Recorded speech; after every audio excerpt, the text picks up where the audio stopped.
Hey, in this video, I'm going to show you a simple tweak that I just used in that swing. It's going to help you hit the ball at least 20 yards farther. So if you like simple tips that give you a lot of results, then you're definitely going to want to stay tuned.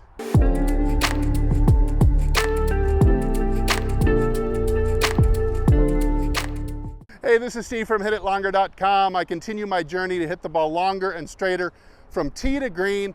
If you'd like to hit the ball longer and straighter too, I hope you'll join me and hit the subscribe button. You know, it's amazing, Mike Austin, my mentor, was really on to something. If you know the most efficient way to move every joint in the body, you can really get great results.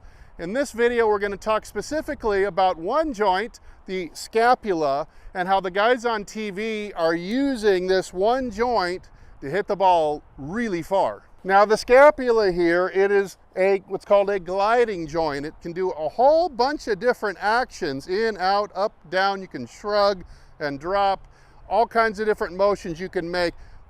So we have very technical ideas here. We're going to boil it down to something really simple. We're talking about what we would call abduction of the scapula. That means moving it away from the spine. And so that kind of looks like this. If I was just to stand over the ball like this, it would be bringing the shoulder and trying to move it under the chin where I could almost eat it. So if you can eat your shoulder or get your shoulder under your chin just like this. Now notice I'm not doing this by turning my torso at all, I'm trying to keep my sternum in place here and just swing. You can almost assist by pulling with this arm and try to pull that shoulder blade, pull that shoulder under the chin like that.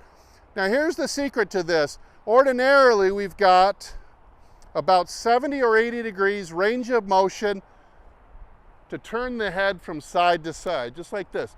So normal range of motion in humans is about 70 or 80 degrees. If you're hypermobile, like maybe a Dustin Johnson, you might be able to turn 90 degrees, but for us mortals, that little bit less has to do. Well, this also means I'd only be able to make a 70 or 80 degree turn until finally my head position will end up getting compromised and I'll have to swivel my head with it. Now 70 or 80 degrees, that's only about the average golfer out there, and that's why one of the many reasons that you're not hitting it as far as you would like to. But if you can add this scapular move, then you can add 20 to 30 degrees more. So if you add 70 plus 20, that's 90 degrees minimum shoulder turn. And if you have a little bit more neck mobility and you've got nice scapular mobility, you can have the 80 plus 30. That would give you 110 degrees. And now you start looking a little bit more like the Dustin Johnson, the cover photo for this video. Now where this move, this tweak comes from, it's really easy. You're simply going to begin the swing by recruiting that scapula. You can put the right hand on the grip like this and kind of use it to pull. And so you'll feel the difference in how wide your takeaway is here. Now see how early I'm almost up to making a 90 degree turn already, and I'm just pulling this arm across, and it's pulling my shoulder blade around and away from the spine and giving me that extra 20 to 30 degrees of shoulder turn. It's also going to give me much more width at the top of my swing. So the longer and wider I can get the backswing, the more time and distance I have to accelerate it on the way down. If we could only get, say, a 10% difference, 10% doesn't sound that much, but it could help me go from 90 miles an hour up to 99 miles an hour just by doing this.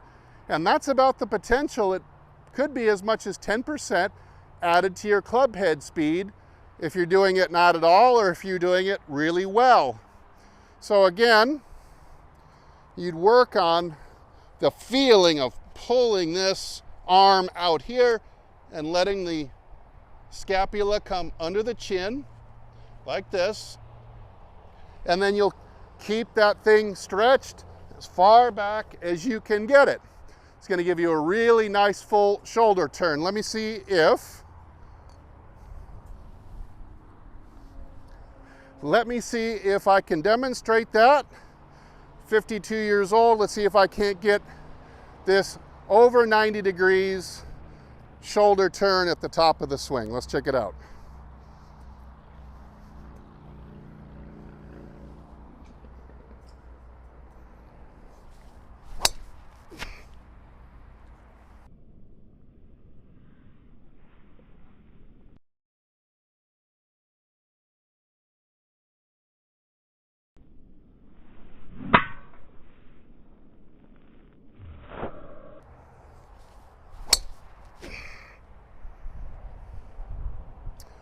If you look at that in slow motion, I was able to make a good 100-degree shoulder turn, not too shabby. Now, you probably noticed if you were looking very carefully that my chin turned a little bit in order to produce that big shoulder turn.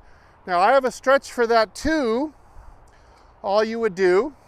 So I don't have that greater range of motion in looking this way. So to improve that, I'll do that same exercise, try to engage my scapula into the swing, but I'm going to take a couple fingers here and I'm going to put them on the side of my chin and keep that head in place, just like this, and wind as far as I can. Oh, that's a great stretch. I got a really good stretch on the side of my neck. I'm going to increase my range of motion of my neck, while at the same time engaging that scapula and getting it to be involved in the backswing and really wind up to set me up for that big Dustin Johnson style shoulder turn at the top. You can do this. Your scapula moves like this. It's going to take some work, but you're going to see as you work on it, the club head speed is going to go up without you even trying very hard. Again, it's that more time to accelerate the handle, more time accelerate the club head, more distance. Think about a longer runway for your sports car. It's just going to achieve a higher speed and you're going to be hardly trying. Hey, I hope this tip works to get you some more distance off the tee. I'm Steve. Thanks so much for watching. I hope you'll go check out my website, hititlonger.com, where I've got over 100 more great articles and videos that I think are going to help you become a better golfer. Hey, if I don't see you in the next video, I will see you longer and straighter down the fairway. Everybody take good care.